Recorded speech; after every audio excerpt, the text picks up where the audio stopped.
शिवाय नमस्तुभ्यम। हर हर महादेव। भगवान भोलेनाथ और माँ पार्वती की कृपा और आशीर्वाद सदा सर्वदा आप और आपके परिवार पर बना रहे।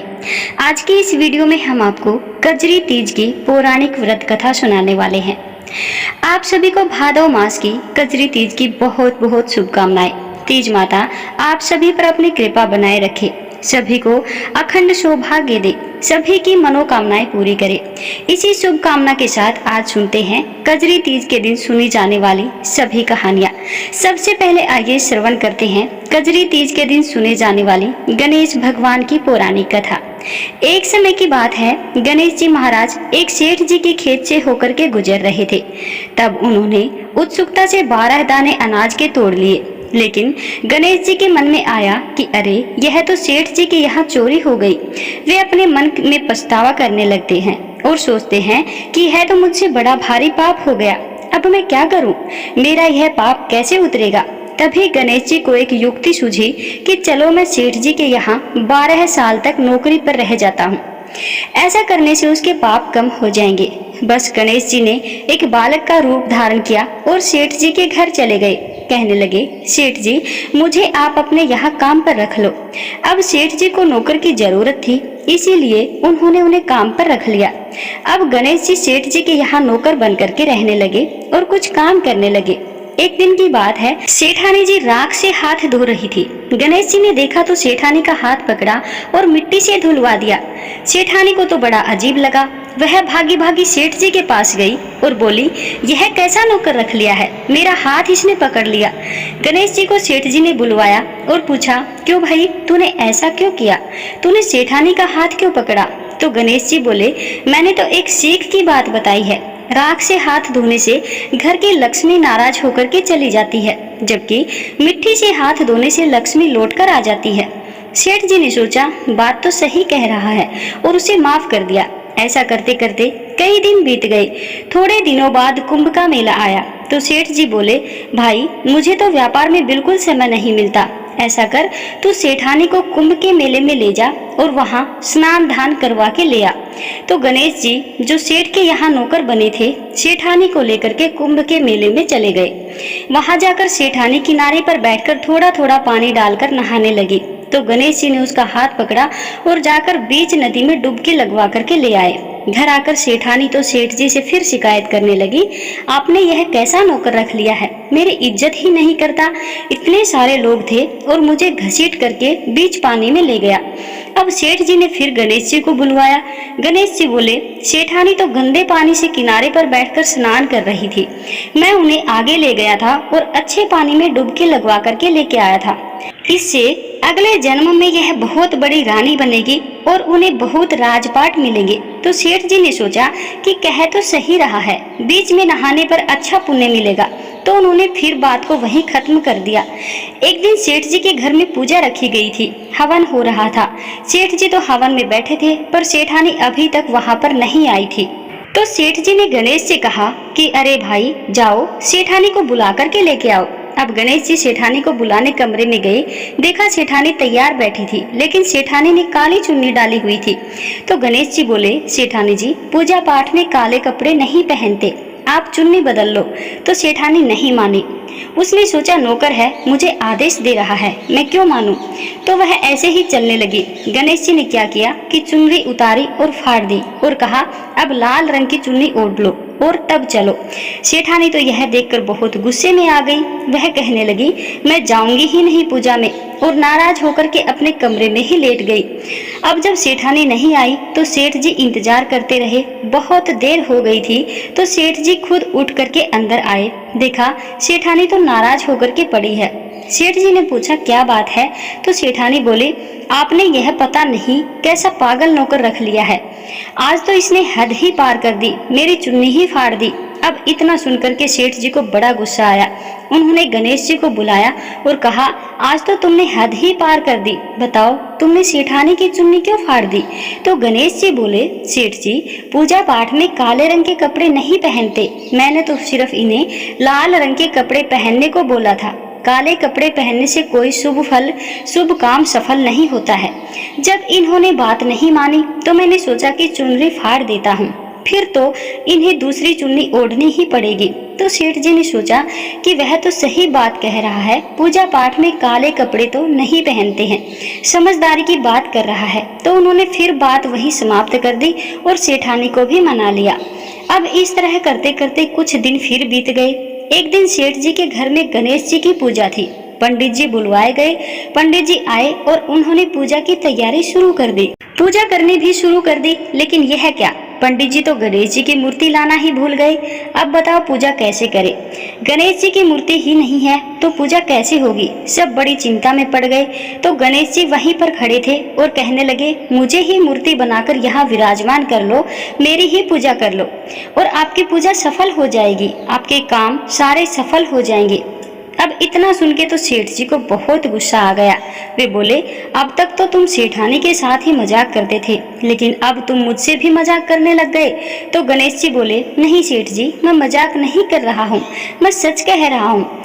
और बस इतना कहना था, गणेश जी ने अपना असली रूप धारण कर लिया। सेठ सेठानी और पंडित जी देखते देखते वे चौकी पर जाकर विराजमान हो गए। अब सेठ और सेठानी बहुत हैरान हुए। उन्होंने तो गणेश जी की पूजा करना शुरू कर दिया। पूजा समाप्त हुई तो गणेश जी वहां से अंतर्ध्यान हो गए। अब तो सेठ सेठानी हाथ सिर में मारे और बड़ा अफसोस करने लगे, अरे यह हमसे कितना बड़ा पाप हो गया। इतने सालों से हम गणेश जी को नौकर बनाकर रख रहे थे, हमने उनसे कितना काम करवाया, उन्हें कितना कुछ कहा। ऐसा सोच सोच करके सेठ जी और सेठानी बहुत दुखी हो रहे थे। जब गणेश जी ने सेठ सेठानी को दुखी होते देखा तो गणेश जी को बहुत दुख हुआ कि मेरी वजह से यह दोनों बहुत दुखी हो रहे हैं। फिर क्या था, रात को सपने में गणेश जी ने सेठ जी से कहा, सेठ जी आप दुखी मत हुआ करो, मैंने आपके खेत से 12 अनाज के दाने तोड़े थे, बस उसी का पाप उतारने के लिए मैंने आपके घर में 12 साल तक नौकरी की है। आपको परेशान होने की कोई जरूरत नहीं है। मैं अपनी मर्जी से आपके घर में नौकर बन के आया था और मेरे जाने से आपके घर में किसी भी चीज की कमी नहीं होगी। आपका घर हमेशा ही धन धान्य से भरा रहेगा, आपको सब तरह के सुख मिलेंगे। गणेश जी के आशीर्वाद से सेठ और सेठानी पुत्रवान और धनवान हो गए। हे गणेश जी, जैसे आपने सेठ सेठानी पर कृपा की वैसे सब पर करना। कहते कहते हुंकारा भरते, सब पर अपनी कृपा बनाए रखना। बोलिए गणेश जी महाराज की जय हो। आइए अब सुनते हैं कजरी तीज की कथा। बहुत समय पहले की बात है। एक साहूकार था। साहूकार की पत्नी बड़ी ही पतिव्रता थी। उस साहूकार का एक वैश्या से संबंध था और इसी पाप के फलस्वरूप उसे कोढ़ भी हो गया। लेकिन उसने वैश्या के घर जाना नहीं छोड़ा। जब उसे चलने फिरने में भी परेशानी होने लगी तो वह अपनी पत्नी से कहता कि मुझे वैश्या के घर छोड़ आओ। वैश्या पैसों की भूखी थी तो साहूकार रोज अपनी पत्नी का एक गहना उसे देकर के आता था। उसकी पत्नी बड़ी ही पतिव्रता थी, इसीलिए पति जो कहता वह करती थी।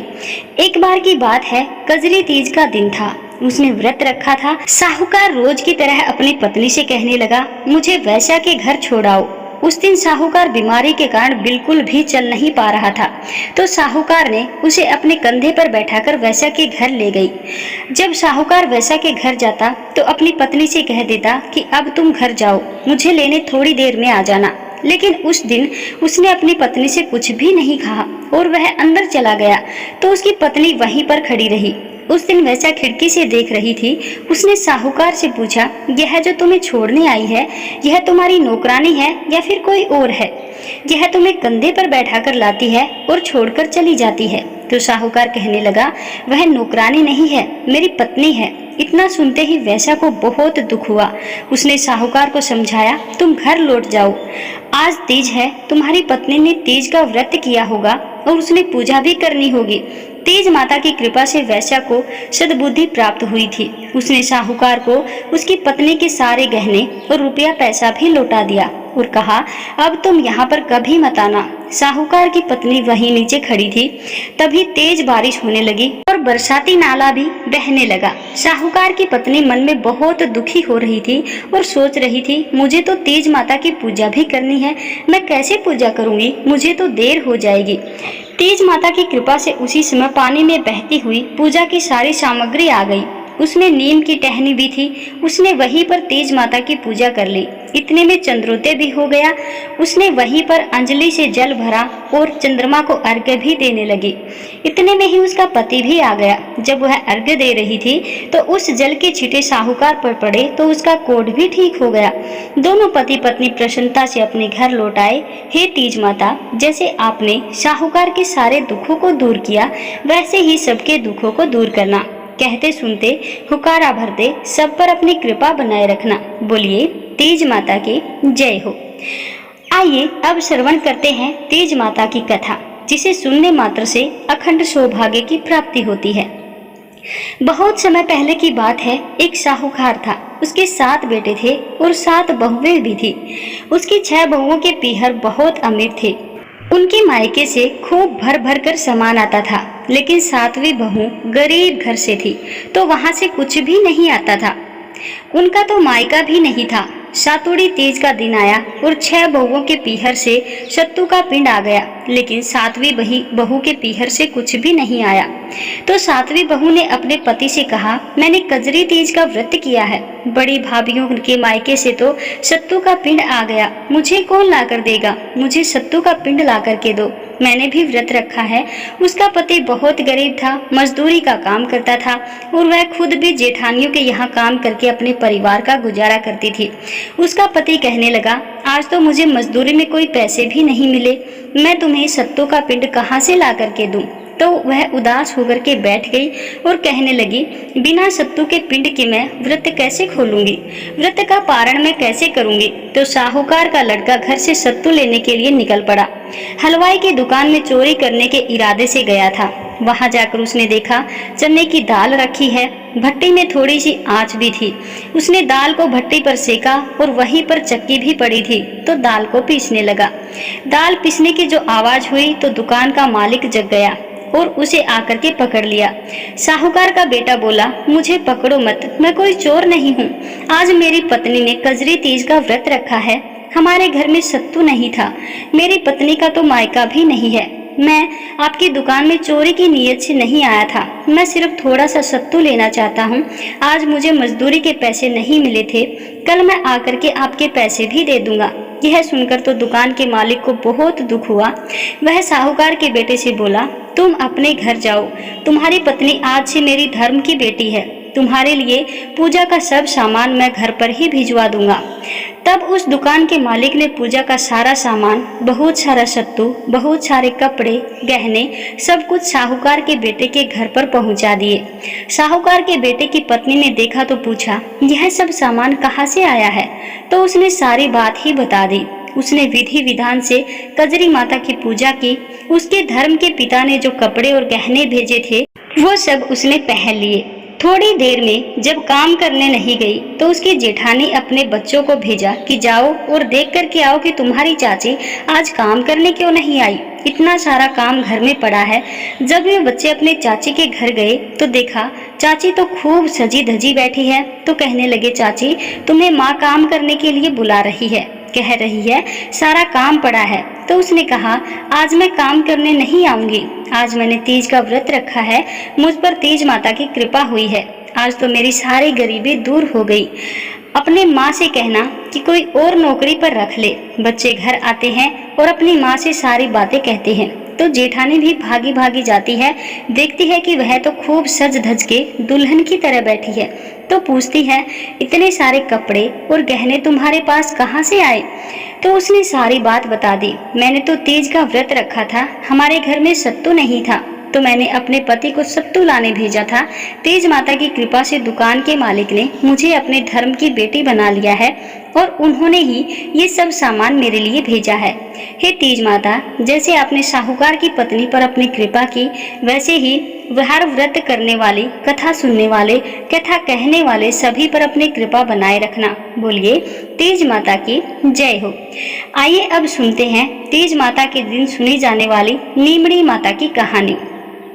बहुत समय पहले की बात है। एक शहर में एक सेठ सेठानी रहते थे। वे बहुत धनवान थे। उनके घर में अन्न धन की कोई कमी नहीं थी, लेकिन उनके कोई पुत्र भी नहीं था। भादों की बड़ी तीज आई, सातुड़ी तीज आई, तो सेठानी ने तीज का व्रत किया। नीमड़ी माता से प्रार्थना करके कहा, हे नीमड़ी माता, मेरे बेटा हो जाएगा तो मैं आपको 1.25 मन सत्तू चढ़ाऊंगी। माता की कृपा से सेठानी को 9 महीने बाद बेटे की प्राप्ति हुई। बेटा बड़ा होने लगा, लेकिन सेठानी ने सत्तू नहीं चढ़ाया। समय के साथ साथ सेठानी को 7 बेटे हुए, लेकिन सेठानी ने सत्तू नहीं चढ़ाया और अब तो वह सत्तू चढ़ाना भूल भी गई थी। इस तरह समय बीतता रहा। अब सेठानी के पहले बेटे का विवाह हो गया। सुहाग रात के दिन वह सोया तो आधी रात को उसे सांप ने आकर के डस लिया और उसकी मृत्यु भी हो गई। इस तरह से उसके 6 बेटों की विवाह के बाद तुरंत मृत्यु हो गई। 7वें बेटे की जब शादी की उम्र हो गई तो सेठ सेठानी शादी करने के लिए तैयार नहीं थे। गांव वालों ने बहुत कहने समझाने पर सेठ सेठानी के बेटे की शादी के लिए वो दोनों तैयार हो गए। अब सेठानी कहने लगी, गांव वाले नहीं मानते हैं तो इसकी सगाई कहीं दूर देश करना। सेठ जी सगाई करने के लिए घर से चले और बहुत दूर एक गांव में पहुंचे। वहां 4-5 लड़कियां खेल रही थी, मिट्टी का घर बनाती और तोड़ देती थी। तब उनमें से एक लड़की कहने लगी, मैं तो अपना घर नहीं तोड़ूंगी, मुझे तो रहने के लिए घर चाहिए। सेठ जी को लड़की समझदार लगी। खेलकर जब लड़की वापस अपने घर जाने लगी तो सेठ जी उसके पीछे पीछे उसके घर चले गए। सेठ जी ने लड़की के माता पिता से बात की और अपनी लड़की की सगाई और विवाह की बात वहां पक्की कर दी। घर आकर विवाह की तैयारी अपने बेटे की बारात लेकर के सेठ जी चल दिए और बेटे की शादी करा दी। इस तरह से सेठ सेठानी के 7वें बेटे की भी शादी हो गई। लंबा सफर होने के कारण लड़की की माँ ने लड़की से कहा, मैं यह सत्तू और सीख डाल रही हूँ, रास्ते में कहीं पर शाम हो तो नीमड़ी माता की पूजा कर लेना, नीमड़ी माता की कहानी सुनना, सत्तू पीस लेना और बैना निकालकर सासू जी को दे देना। बारात धूमधाम से निकली। रास्ते में तीज का दिन आया। ससुर जी ने बहू को खाना खाने को कहा तो बहू कहने लगी, आज मैं खाना नहीं खाऊंगी, मेरा तो तीज का उपवास है। शाम को नीमड़ी माता की पूजा करूंगी और नीमड़ी माता की कहानी सुनकर ही मैं भोजन करूंगी। एक कुएं के पास उसे नीमड़ी नजर आई तो सेठ जी ने गाड़ी रोक दी। बहू नीमड़ी माता की पूजा करने लगी तो नीमड़ी माता पीछे हट गई। बहू ने पूछा, हे माता, आप पीछे क्यों हट रही हो? इस पर माता कहने लगी, तेरी सास ने कहा था कि मेरे बेटा हो जाए तो मैं सत्तू चढ़ाऊंगी। उनके एक एक करके 7 बेटे हो गए, उनकी शादी भी हो गई, अभी तक उसने सत्तू नहीं चढ़ाया और अब तो वह भूल भी गई है। तो बहू कहने लगी, आप हमारे परिवार की भूल को क्षमा करो, सत्तू मैं चढ़ाऊंगी, कृपा आप मेरे सारे जेठ वापस कर दो और मुझे पूजा करने दो। नीमड़ी माता बहू की भक्ति और श्रद्धा देख करके प्रसन्न हो गई। बहू ने नीमड़ी माता का पूजन किया, चांद को अर्घ्य दिया, सत्तू पीसा और बायना निकालकर ससुर जी को दे दिया। प्रातः काल होने पर बारात अपने नगर लौट आई। जैसे ही बहू ने ससुराल में प्रवेश किया, उसके 6 जेठ भी वहां पर आ गए। यह देखकर सभी बड़े खुश हुए। उन सभी को गाजे बाजे के साथ घर के अंदर लेकर के आए। सास बहू के पैर पकड़ पकड़ कर धन्यवाद करने लगी। तो बहू बोली, सासू जी, यह आप क्या कर रही हैं? आपने जो तीज माता को वचन दिया था उसे याद करो। तो सासू जी बोली, मुझे तो याद नहीं, तू ही बता दे। तो बहू बोली, आपने नीमड़ी माता को सत्तू चढ़ाने के लिए कहा था, संकल्प आपने किया था पर आपने पूरा नहीं किया। अब सासू जी को सारी बात याद आ गई। 12 महीने के बाद जब दोबारा से सातुड़ी तीज कजरी तीज आई तो सबने मिलकर के 1.25 मन सत्तू बनाया और तीज माता को श्रद्धा भक्ति से गाजे बाजे के साथ नीमड़ी माता की पूजा की और अपना संकल्प पूरा किया। अब तो नीमड़ी माता भी सेठानी पर प्रसन्न हो गई थी। नीमड़ी माता की कृपा से सेठानी की सभी बहुओं के पुत्र पैदा हुए। हे तीज माता, जैसे आपने उस बहू पर कृपा की, हे नीमड़ी माता, जैसे आपने बहू पर अपनी कृपा दृष्टि की, वैसे ही सब पर करना। जैसे सेठानी से रूठी हो, ऐसे किसी से मत रूठना। बोलिए तीज माता की जय हो।